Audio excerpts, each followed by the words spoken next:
Ultra rare chase cards. Is it better or worse for everyone? Hey everybody, this is Tom Box, and while we wait for Phantom Nightmare to drop, I want to talk about the chase rarity shifting from secret rare to ultra rare in this particular set. Now I know that in the past, IP Masquerena, Cashier Fenrir, those particular cards, ultra rare chases.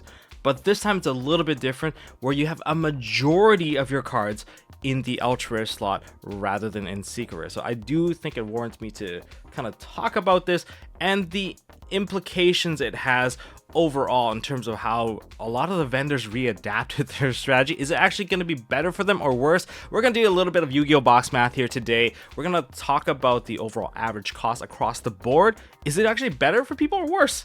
And we're going to take a look at the potential implications of the cards just being in ultra rare slot. What does it mean? Because there's definitely going to be more population of those cards. And does it make the box value better, where you would pick up a couple of sealed packs or maybe a box or two? Well, let's find out.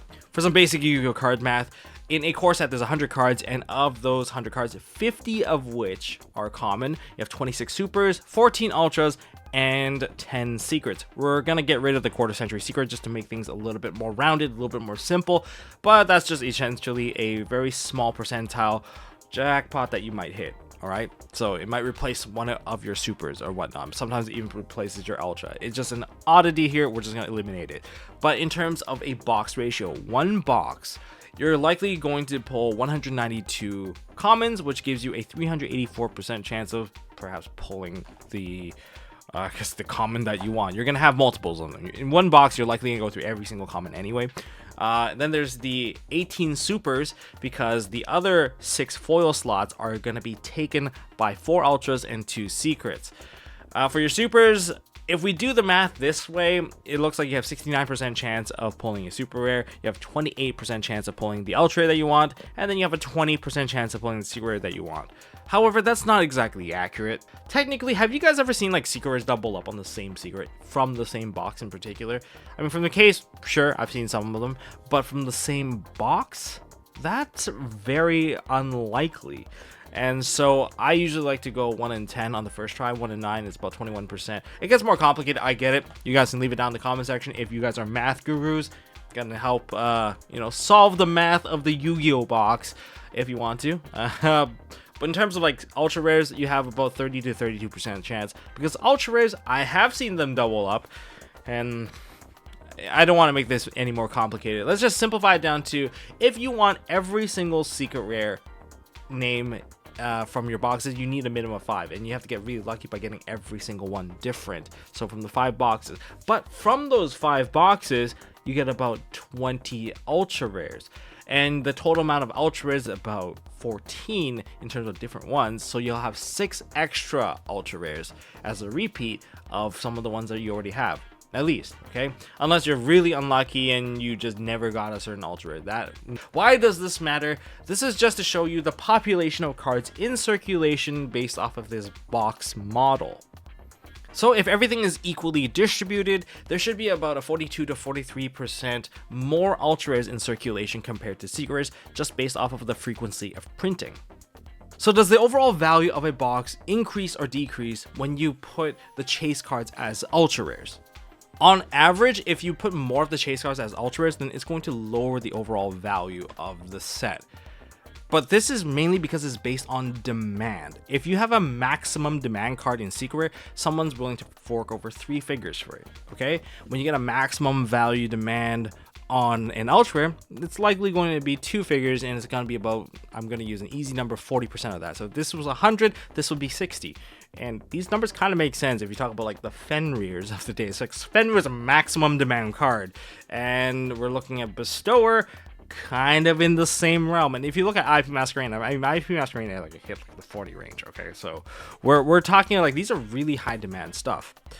And so if you get like a set with 2 secret rares that are super high chases, like the maximum chases, and you get like 5 ultra rare maximum chases, the one with 5 ultra rare maximum chases is going to feel a lot better. But if we made it a bit of an equal playing field in terms of like quantity, you get 5 secret rare chases, okay?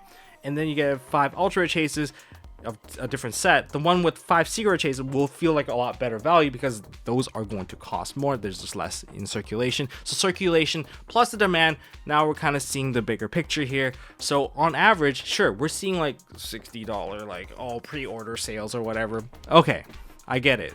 But would you have preferred them to be at the secret rare level? Likely you wouldn't have. That's why I would say it reduces the overall value, but it does give more people a chance to actually acquire them. And you know, I definitely think it's better. In other words, it is better. It is better. But there is a problem when you make a set too good, when you don't diversify the demand. You just make the best cards, all the chase cards in one set. You get something like Rise of the Duelist, or I guess now Age of Overlord. You just can't find the product anywhere because everyone just bought it out so soon. And if you're trying to hunt the cards down, yeah, they are on average prices really high, and you won't be able to find any supply for them. So that is a bit of a problem too.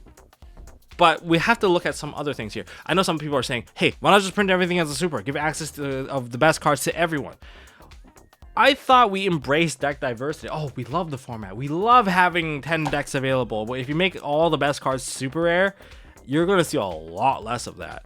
That's for sure. People like winning, and if given a choice for the average player to play the competitive deck, they'd likely choose the one that has the best chance of winning the most. You're going to see more of these tier 1 formats where there's only like 2 or 3 best decks, and that's it. If you make the best deck accessible to all, and the demand for all the other decks is just going to plummet pretty hard to the point where it's going to get answered, it's going to get addressed, and when it gets addressed, you're likely going to see it addressed on the ban list. Like, you look at the ultra rares and below, Cashier Unicorn being ultra rare got semi-limited, Sprite Elf got axed because it was just so good. It was a problematic card because it dictated the format partially. You get the Super Heavy Samurai Scarecrow. That one got limited. No, it got banned because Wakawashi came out as a super and the Bike came out as a common, and you didn't really have to spend that much to actually acquire it. And so when you have to cycle off of it, it doesn't hurt as bad, because if it hurts your wallet first, it's gonna hurt a lot more. If you didn't hurt your wallet first when your deck dies, then you're like, okay, well, I'll just move on for the next one. And then there's Snake Eye Ash, probably. Oh, that's a banless prediction, but like, yeah, that's a super rare, probably gonna take a hit if anything.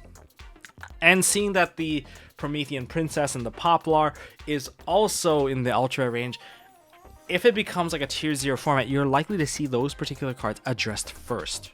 That's my guess. And that's the danger of having the things as an ultra rare chase rather than the secret rare chase.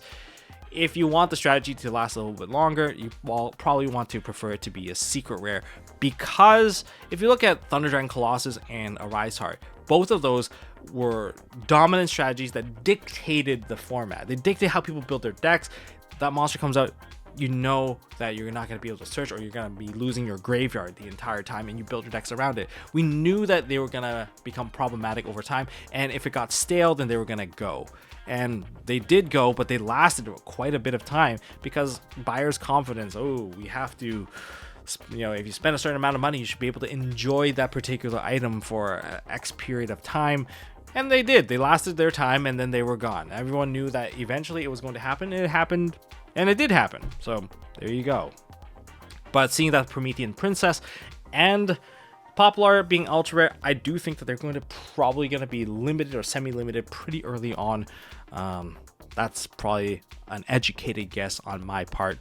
Who knows? I don't know. Think of it as an early banlist prediction.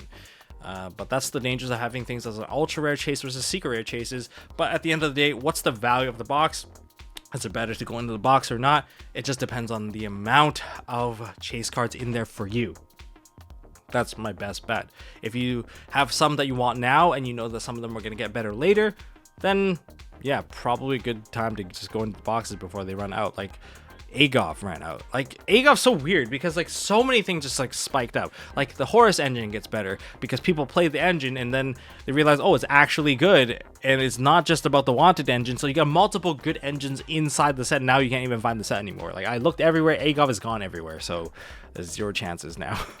And is this the same for Phantom Nightmare? I don't think it's at the same level, but I still think it's a pretty good set that's going to change up how we play. So there's that. Well, we can hope that you know, this is going to introduce more deck diversity maybe later on in Legacy Destruction. But that's all I got for this video. That's all I really want to talk about. I'm not going to do any sort of fancy graphics or anything. If you guys want to leave your comments, your 2 cents about this, leave it down in the comment section. I would love to hear your thoughts about this as well. Is my thought process correct, or am I just missing out on stuff? Leave it down in the comment section, and enjoy your Tuesday.